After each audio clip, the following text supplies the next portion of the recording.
Hoje no Manhã Total a gente está tirando dúvidas, né, principalmente sobre o auxílio doenças sem a necessidade de perícia médica para aquelas pessoas, né, que tiveram ali algum tipo de acidente de trabalho. A gente vai falar também para você que é autônomo, né, tá com o carnê atrasado, tá com o INSS atrasado, como é que você faz para retomar e poder se aposentar? Eu estou recebendo hoje a advogada Pabla Mendes. Pabla, antes da gente entrar nessa questão, né, dos autônomos, deixa eu trazer aqui a dúvida da Marlúcia. Ela falou que fez a perícia e deu tudo certo. Está esperando o juiz analisar desde 5 de junho. Está no prazo, ela tem 62 anos e a questão dela foi por incapacidade. Aí, no caso, tem um juiz que está analisando, o que isso significa? É diferente do que a gente está falando aqui, porque já está na justiça, né, como a gente diz. E aí o juiz não tem prazo, né, tem as demandas, né? A justiça tem um grande número de processos e desde julho aguardando decisão, né, realmente é normal. Não tem um prazo mínimo, né? Ela vai ter que aguardar mesmo, porque tem o prazo mesmo da justiça, né? Uma outra dúvida que a gente tem aqui, olha, meu marido se acidentou no trabalho, teve que fazer uma cirurgia, vai ficar 90 dias afastados. Ele fez a cirurgia no dia 5 de agosto, a perícia foi agendada para o dia 21 de setembro, eles deram como concedido e até hoje não saiu a data de pagamento. Ele volta a trabalhar dia 5 de novembro. É importante que ela ligue no 35 da Previdência, se oriente, fique atenta lá, porque não vai receber essa cartinha em casa, tá, Mônica? É importante a gente falar, porque às vezes a pessoa faz a perícia e fica guardando a carta em casa. Hoje as comunicações do INSS, elas são por meio de e-mail, né?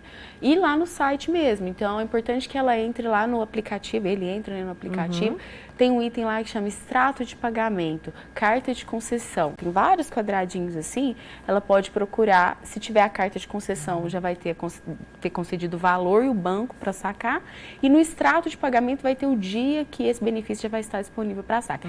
Se ela não encontrar essas informações, ela tem que entrar em contato com o 35 da Previdência e de repente obter alguma informação. 135, tá. Né? Muito bem, então são esses os canais, viu, gente?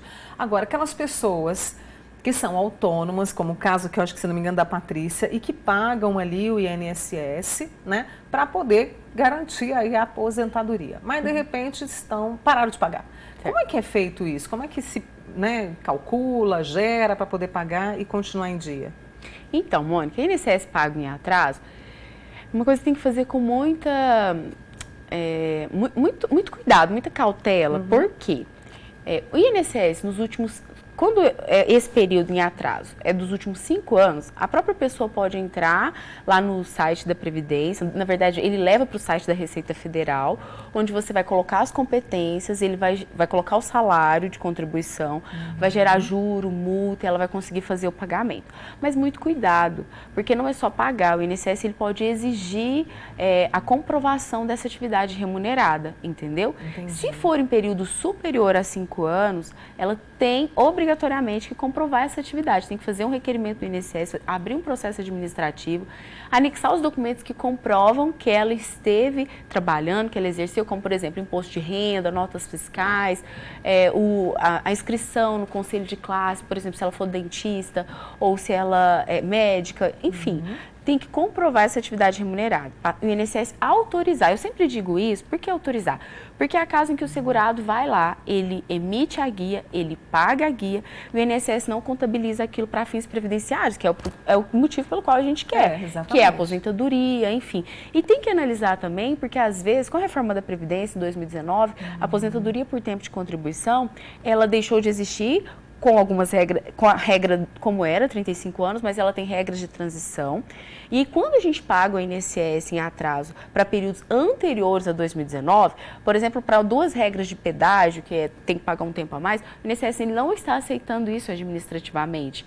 Então, porque ele fala que você tinha que já ter pago lá em 2019, então está tendo que judicializar. Agora, para aposentadoria por idade é possível pagar INSS em atraso. A gente tem que entender qual que é o período, qual que é o valor, verificar se de fato vai fazer diferença, porque às vezes aquela pessoa já tem o tempo mínimo para uma aposentadoria por idade, que é 15 anos, no caso a mulher 62 anos de idade e 15 de contribuição, o homem 65. E aí ela, nossa, eu tenho 10 anos, mas às vezes esses 10 anos não vão ser, não estou desestimulando o pagamento. Entendi. Eu só estou dizendo que uma vez que tem INSS em atraso, investigue.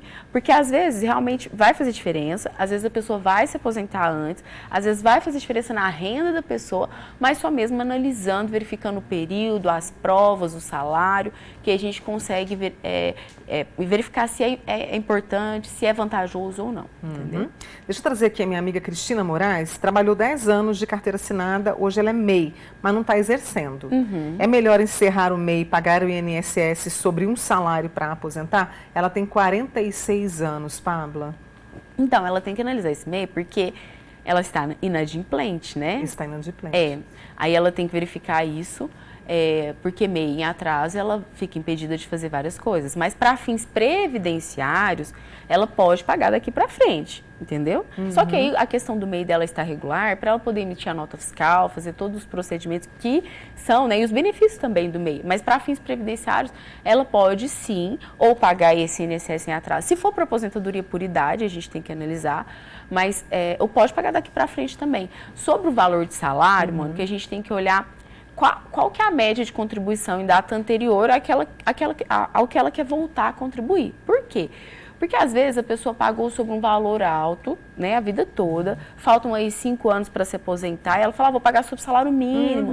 Não. Aí tem que fazer uma análise para ver se, um planejamento que a gente diz, para ver se é interessante. Fora que contribuição previdenciária não é sobre o valor que eu quero pagar, mas é sobre o valor que de fato eu tenho de renda, entendeu? Entendi. Então a gente tem que, assim como o imposto de renda, a gente declara a contribuição previdenciária também. Só que, é claro, pode pagar sobre o salário mínimo? Pode. Aquela pessoa tem uma renda de salário mínimo? Se sim, ela pode sim pagar.